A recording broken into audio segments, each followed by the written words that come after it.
Allah bir inson yaratdi. Uning sharpiga barcha ilani yaratdi. Bu inson dunyoga rahmat, barcha maxluqotlarga qilingan shafqat. U islom ummatining bosh toji edi. Uning ummat bo'lish payg'ambarlarning umidi edi.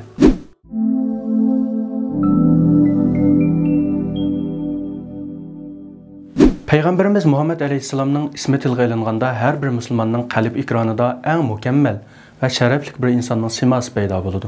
Aramızda hayatını o rehberinin hayatıga o'xshash yashashga tirishayotgan, yürekleri onun güzel ismi tilga ilinganda yayrab ketadigan nurg'un musulmonlar bor. Shundaqla yana payg'ambar so'zi tilga ilinganda kallasida fantaziyalik filmlardagi artistlarga o'xshash bir inson simasi g'ilpal paydo bo'ladigan, qalbida hech qanday sevgi bixlari yildiz tortmagan, uning hayotiga va ish izlariga xuddi afsona cho'chaklarga o'xshash muomala qiladigan musulmonlarni yo'q deya olmaymiz. Ular jonliq ulgimiz bo'lgan payg'ambarimizning hayotini o'zidan nihoyat yiroq sanaydi. Amaliyotda payg'ambar alayhissalomga ergishish iymonning asosiy shartlaridan biri bolsa-mu, günümüzde Müslümanlar onun to'liq ergishishning o'rniga uning hayoti, ish izlari, hadis shariflarini to'g'lab qo'yib, ijro qilinmaydigan quruq shuarlarga aylantirib qo'ymoqda. Undaqda har bir musulmon qandoq qilganda payg'ambarimizga haqiqiy ergashgan bo'lamiz?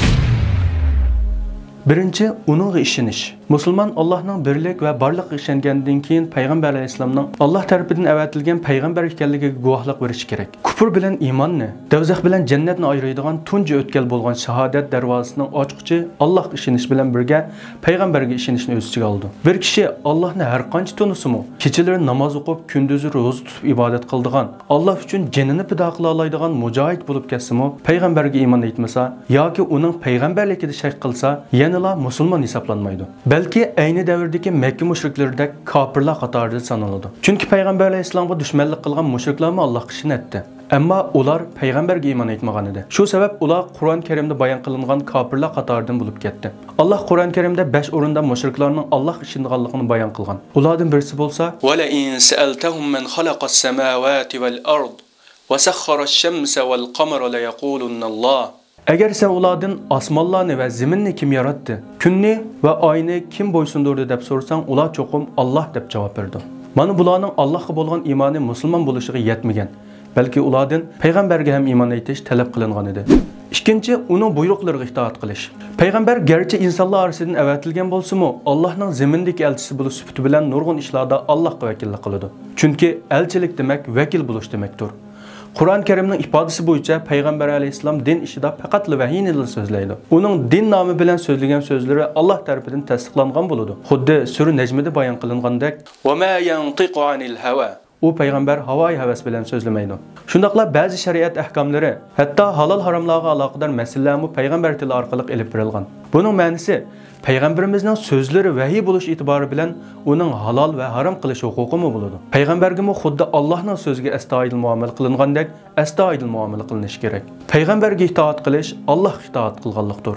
Uningga osiy bo'lish Allohga osiy bo'lganlikdir. Allah Taala bu vaqtda bunday deydi: "Ya ayyuhallazina amanu ati'ullaha va ati'ur rasul." Ey müminler, Allohga va payg'ambarga itoat qilinglar. Shundaqla payg'ambarga ergishish Allohning yaxshi ko'rishiga, uning mag'firati va sharafiga noil bo'ladigan dog'dam yo'lning boshlang'ichidir. Qul in kuntum tuhibbunalloha fattabi'uni yuhibbukumullohu va yaghfir lakum zunubakum vallohu g'afurur rahim. Ey Muhammad, ularga aytqinki, agar sizlar Allohni do'st tutsanglar, Mana ergishinglar ki Allah sizlarni do'st tutadi. Gunohlaringizni mag'firat qiladi. Allah nihoyat mag'firat qiluvchi, nihoyat mehribondir. Payg'ambarimizning siratini yaxshi o'rganish. Payg'ambar tarixi asrlar mobaynida tadqiq qilinayotgan bir kon bo'lish sifati bilan har qanday davrga va har qanday makonga mos keladigan dars va hikoyalarga to'lgan. Chunki xuddi Qur'on Karim davr ayirmasdan har bir musulmonga birinchi manba bo'lganidek, hayoti vahiy bilan bezalgan payg'ambarning ish izlarini to'xtamasdan izlanish va tadqiq qilishga loyiq manba bo'lishga yaraydi. Payg'ambarlarning hayoti jonliq bir musulmonning obrazini aks ettirib beradigan bir filmga o'xshaydi. Ammo u film bir ma'no yoki birla voqelikni asos qilmagan. Balki Allohning hikmati va vahiyning yo'l yo'riqlari bo'yicha da'vat, ibodat, ta'lim-tarbiya, adab-axloq, kishilik munosabat, ilm setim, davlatlar orasidagi to'xtamnomalar, sulhlar, urushlar, g'alba nusratlar va mag'lubiyatlar. Ishqilib bir musulmon o'zining hayot kartinasini filmning ma'lum qismida ko'ra oladigan, shundaqla uchirgan savollarga javob topa oladigan qimmatga va iqtidorga ega. Her qatim ko'rganimizda o'xshamagan ma'no va tuyg'ularda bo'lishimiz, o'xshamagan darslarni olishimiz mumkin. Musulmonlar uning siratidan tarixni emas, balki hayotda qanday yashashni o'rganadi. 4. Payg'ambar alayhisolamni chin qalbidan yaxshi ko'rish, uni kattalash. Payg'ambar alayhisolamni yaxshi ko'rishning hukmi vojibdir. Bunga Qur'on Karimda va hadislarda nurg'un dalillar bayon qilingan. Alloh Qur'on Karimda dunyoda insonlar yaxshi ko'radigan barcha narsalarni bir tarafda, Allah va Allohning sevgisini bir tarafda qo'ygandan keyin Allah va uning payg'ambarini butun dunyodagi narsalardan bakroq yaxshi ko'rmagan kishilarni 3 xil azob bilan tahdid qilgan. Birinchi, Allohning azobini kutish. Ikkinchi, hidoyatga noil bo'la olmaslik. Uchinchi, fosiqlik tamg'isining besilishi. Amaliyotda bu 3 azob payg'ambarni yaxshi ko'rishga yetarli dalil va yetarli tahdid hisoblanadi. Alloh Qur'on Karimda mundaq deydi: "Aytqinki, agar sizlarning otanglar, o'g'illaringlar, qarindoshlaringlar, xotinlaringlar, urug' tuqqanlaringlar, topgan pul-mollaringlar, oqmay qilishidan qo'rqqan tijoratlaringlar, yaxshi ko'radigan uylaringlar sizlar uchun Allohdan, Allohning payg'ambaridan va Alloh yo'lida jihad qilishdan suyimli bo'lsa, u holda sizlar toki Allohning amri kelguchi kutinglar. Alloh fosiq qavmni hidoyat qilmaydi." Shu sababdan har bir musulmon payg'ambarni yaxshi ko'rishi va ulug'lashi kerak. Payg'ambarni nimishga yaxshi ko'ramiz? U bizning dunyo va oxiratlik baxtimizning sababkori emasmi? Osh payg'ambarning tarbiyasi va tirikchilik ostida yetishgan sahobalar, mujohid sarvazlar islomning bugünkidek tarqilishiga sababchi bo'ldi. Mana bu sharaf osh payg'ambarga mansubdir. U faqat yetkazib qo'yish bilan bo'ldi qilmadi. Haqqimizga duo qildi. Tirishdi. Kechalari putlari ishib ketguchi ummatim deb zor yig'ladi. Bu ummatning nijotligi uchun bir payg'ambar qiladigan xizmatdan ortiq xizmatlarni qildi. Hech qachon voysab boqmadi. Rohat farog'at izlamadi. Hayotini, borlig'ini ummatiga bag'ishladi va bizga go'zal ulgu bo'ldi. Bizni koinot sardori bo'lgan Muhammad alayhisolamning ummati bo'lishdan iborat bu sharafga noil qildi. Mana bular uni suyishimizga yetarli emasmi? 5. Uning sharafini, sunnatini qo'g'dash.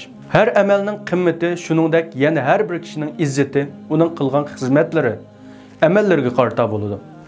Payg'ambarning sharafimi u elib kelgan bu ulug' dinga o'xshash ulug' va kattadir. Shundaqla biz musulmon bo'lish sifatimiz bilan ergashgan rahbarimizni qo'g'dash, uni himoya qilish majburiyatimizdir. Uni milimiz, jinimiz bilan qo'g'daymiz degan sahoba davri o'tib ketgan bo'lsa-mu, bugun uning sunnatini ihyo qilish, sharafini tiklash uchun jini va milidan kechadigan musulmonlarning kunidir. Shundaq bo'lganda bu dinga haqiqiy ergashgan, u payg'ambarga haqiqiy ishongan bo'lamiz. Uning yo'l yo'riqlari oddiy insonlarning naqs tafakkurchilik e'tiborga ilinmasa, uning sunnati bilimsizlik, qaloqlik deganga o'xshash qalpoqlar bilan masxara qilinsa qarab turish, uni to'simaslik va payg'ambarimizni qo'g'dimaslik musulmonlikqa aslo loyiq bo'lmagan bir ishdir. Shundaqla bizning payg'ambarimizga bo'lgan iymonimizning texi mukammal emasligining ifodasidir. U payg'ambar olamlarga qandoq rahmat bo'lgan bo'lsa, bizning hayotimizga ham shundoq rahmatdir. Payg'ambarimizga ergashish bizni nimaga erishtirdi? 1. Allohning muhabbatiga noil qiladi. 2. Uning shafoatiga erishtirdi. 3. Iymonimizning halovatini tetiy olamiz. 4. Jannatda uning bilan birga bo'lish sharafiga noil bo'lamiz. 5. Eng isil axloqlar bilan axloqlangan bo'lamiz. 6. Bid'at amallardan yiroqlashimiz. 7. Farz amallarimizni sodir qilgan kamchiliklarimizni to'liqlab olamiz. Bizni shundoq katta payg'ambarning ummati qilgan Allohga shukrlar bo'lsin. Qalblarimizni uning muhabbati bilan nurlantirsin. Hammamizni qiyomat kunisi uning bayrog'i ostida jam qilsin.